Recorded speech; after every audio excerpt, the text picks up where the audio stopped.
Daily. Taste the Daily. Bharat పై సుంకాలు విధించడం అంత తేలిక కాదన్నారు అమెరికా అధ్యక్షుడు డొనాల్డ్ ట్రంప్. ఈ కారణంగా భారత్తో కొన్ని విభేదాలు వచ్చాయని అభిప్రాయపడ్డారు.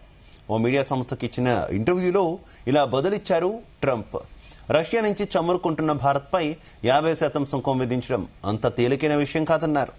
రష్యాపై చర్య తీసుకునేందుకు భారత్తో విభేదానికి తాము సిద్ధమయ్యామన్నారు.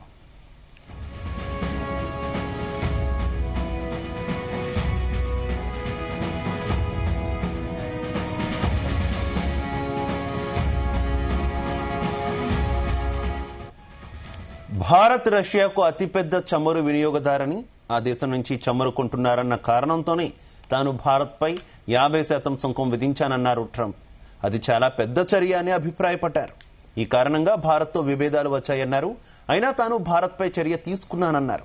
అమెరికా అధ్యక్షుడిగా రెండోసారి బాధ్యతలు చేపట్టిన తర్వాత భారత్ పాక్ ఘర్షణ సహా ప్రపంచంలోని వివిధ దేశాల మధ్య 7 యుద్ధాలను తాను నివారించినట్టు ట్రంప్ మరోసారి తన పాత పాట పాడారు.